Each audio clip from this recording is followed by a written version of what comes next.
Bismillahirrahmanirrahim. Assalamualaikum warahmatullahi wabarakatuh.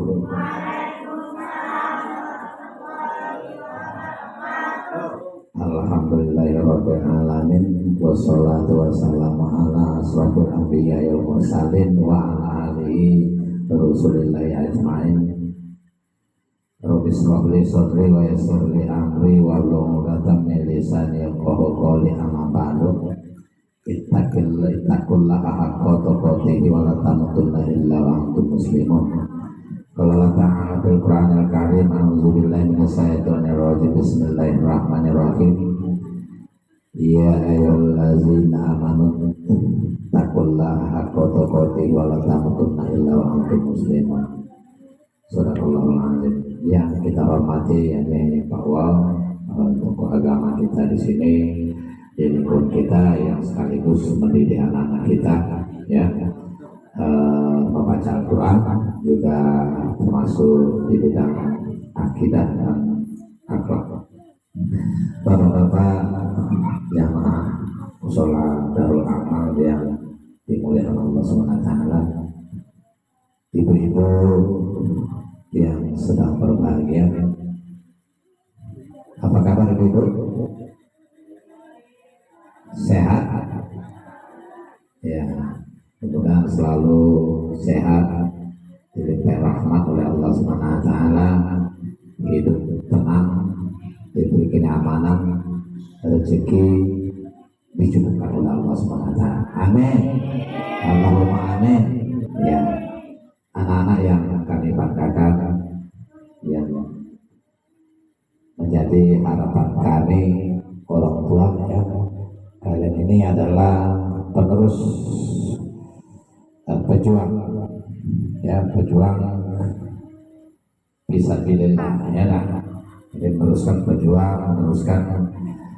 pelajaran agama yang nantinya kalian bisa berbakti kepada kedua orang tua melalui ilmu agama. Ya, insya Allah, ya, amin, ya, amin.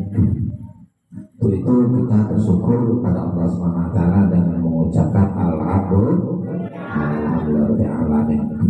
Salawat beserta salam semoga selalu tercurahkan kepada baginda Rasulullah SAW dengan lafaz Allahumma sholli ala sayyidina Muhammad wa ala ali sayyidina Muhammad. Mudah-mudahan kita termasuk umatnya yang diridhokan beliau, dan nanti kita berjumpa dengan beliau di Telaga Kausar dan mendapatkan syafaatnya. Amin. Allahumma amin. Jadi kalau nggak mengatakan amin, nanti kita nggak berharap, pasti kan. Bapak Ibu hadirin yang sedang berbahagia, menyikapi apa yang disampaikan oleh Pak Wal. Jadi anak-anak kita ini masih banyak kekurangan, ya, dari segi membaca Al-Quran. Jadi belajar agama ini bukannya gampang, memang terus rutin. Sedangkan kita udah tua ini lagi banyak lupa dan lain-lain.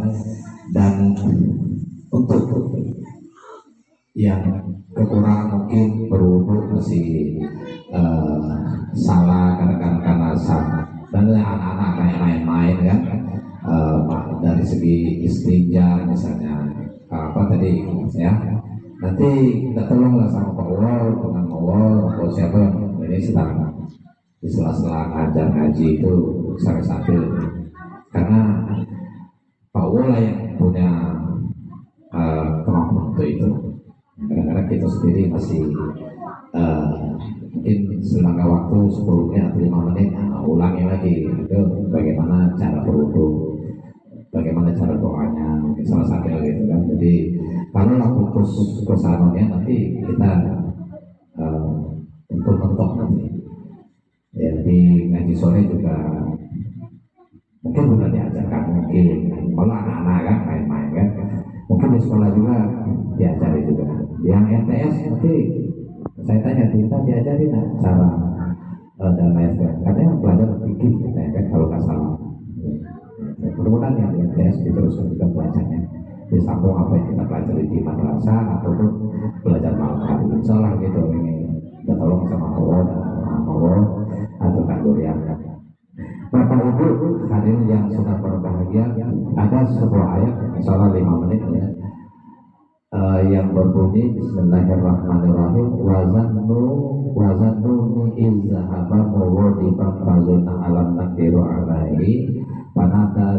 zulumati alla ilaha illa anta subhanaka inni kuntu minal muslimin.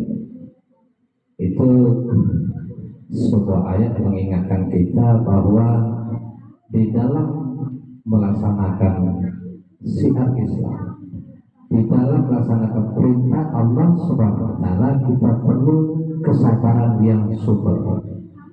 Kesabaran yang memang harus sabar. Apapun permasalahan yang kita hadapi di depan mata, itu kita harus bersabar, gitu kan? Sebagaimana yang pernah terjadi dengan Nabi Yunus, mungkin kita pernah mendengar kan? Wazannuni izzahaba mughadiban fazanna alam nakbiru alaihi. Ingatlah ketika Nabi Yunus yang pergi meninggalkan makmumnya ke kaumnya dalam keadaan marah. Nah gitu kan. Jadi Nabi Yunus itu diperintahkan oleh Allah SWT untuk mendakwahkan atau menjadi nabi di daerah Niwana, kalau nggak salah. Di daerah itu Nabi Yunus itu sudah berbagai cara agar bertakwa kepada Allah SWT. Akan tetapi kaumnya tetap dalam keadaan kafir. Apapun yang dilakukan Nabi Yunus, bahkan Nabi Yunus sudah melaksanakan dengan kekerasan untuk memaksa kaumnya beribadah, mentauhidkan Allah SWT. Akan tetapi mereka masih kafir. Dengan kecewa, frustasi, Nabi Yunus akhirnya kecewa dan ingin kabur, meninggalkan perintah Allah SWT.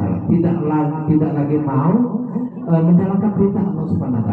Lari ke pantai dan singkat cerita numpanglah sebuah kapal, ya kan? Numpang sebuah kapal. Naik kapal itu oleh Allah SWT dikatakan Fazan bumi izlahabak, bahwa apakah dengan kepergianmu itu kata Allah akan kami biarkan saja, tidak akan kami persulit. Nah gitu, maka didatangkanlah angin yang deras, kapal yang terombang ambing, dan atas ini satu nakoda kapal kita kurangi beban, katanya kan, kurangi beban. Akhirnya harus diturunkan satu orang penumpang kapal itu. Setelah turun diundilah nama-nama yang ada di kapal itu. Setelah diundi keluar nama Nabi Yunus, ya, keluar nama Nabi Yunus. Mereka tidak mau melemparkan Nabi Yunus ke laut, akan tetapi diundi lagi, keluar lagi Nabi Yunus. Yang ketiga kali diundi lagi, keluar lagi Nabi Yunus. Dengan terpaksa Nabi Yunus melompat ke laut. Tidak ada pilihan karena sudah diundi. Oleh Allah SWT diwahyukanlah ikan paus untuk mengamankan ini Nabi yang ingkar ini, ya kan? Nabi yang sudah melarikan diri dari amanah ditelan oleh ikan paus dengan catatan Allah SWT mengilhamkan agar ikan paus ini tidak meremuk tulang-tulangnya dan tidak memakan Nabi Yunus ini. Jadi bermalam-malam di dalam laut dalam keadaan gelap, gelapnya malam, gelapnya di dalam laut, gelapnya di dalam perut ikan. Akhirnya Nabi Yunus mengesahkan Allah, menyembah, yang mengaku bahwa tiada Tuhan selain Allah yang wajib disembah, Maha Suci Allah, dan sesungguhnya saya termasuk orang menzulimi diri sendiri. Jadi dengan selalu Nabi Yunus mengatakan la ilaha illa anta subhanaka inni kuntu minaz zalimin. Berulang-ulang, la ilaha illa anta subhanaka inni kuntu minaz zalimin. Sesungguhnya tiada Tuhan selain Allah yang berhak disembah, Maha Suci Allah, dan aku adalah termasuk orang yang menzalimi diri sendiri. Artinya dia bertobat, mengakui kesalahannya, memohon ampun kepada Allah SWT. Doanya ini sampai ke aras, didengar oleh para malaikat. Akhirnya malaikat mengadu kepada Allah, ya Allah, itu suara siapa yang tidak asing lagi? Allah bukan tidak tahu, karena Allah sendiri yang mengadakan rekayasa kemarahan terhadap pelarian Nabi Yunus ini. Ya, jadi kata kata malaikat, itu hambaku Nabi Yunus. Tidakkah engkau tahu? Ya Allah, kata para malaikat, tidakkah engkau kasihan padanya? Dia telah memujimu dalam keadaan sempit dan susah, dia mengagungkanmu, dia minta maaf. Tentu, kata Allah. Maka diselamatkanlah Nabi Yunus itu atas perintah Allah SWT. Ikan melemparkannya ke daerah yang tandus, ke gurun pasir. Akhirnya selamatlah Nabi Yunus. Ya, jadi singkat cerita, hikmah di kali ini bahwa kita hendaknya bersabar dari pelajaran yang kita ambil dari yang dilakukan Nabi Yunus ini. Entah itu kita mendidik anak kita, entah kita seperti kami ini works mengajar atau guru agama, seperti kita ini guru semua nih, Julia guru, mau guru, Makrifah guru. Kita ini ikut guru dari anak-anak kita, dari cucu-cucu kita. Kita harus bersabar, jangan menyerah. Di samping kita berdoa, pertama doa untuk kita diri sendiri. Malah doa kita untuk diri sendiri wajib itu. Jangan kita anak-anak saya yang sekali mau sholat, sekali tidak, sekali mau sholat berjamaah, sekali tidak, sekali mau gitu. Jadi maka di dalam doa kita usahakan kita Allahumma inna zikrika wa husni ibadatik. Ya Allah, tolonglah kami, tolonglah saya agar selalu mengingatmu, agar bersyukur kepadamu, agar beribadah kepadamu. Itu tetap kita lakukan setiap habis sholat. Gitu. Allahumma inna nas'aluka husnul khotimah, agar memohon pada Allah agar kita di husnul khotimah. Itu pantas setiap habis sholat, sehingga pikiran kita tidak naik turun. Bagaimana terjadi banyak orang yang dimurtad, dia keluar dari agama Islam.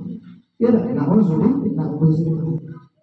ya, jadi mari kita melalui untuk yang singkat ini kita introspeksi diri kita sendiri, mulai dari kita, keluarga kita, anak-anak kita, cucu kita bahu kita kirim anak kita ini untuk ngaji. Ya, ngaji mulai maghrib sampai sholat isya. Ya, untuk yang malam. Gitu. Begitu juga di rumah.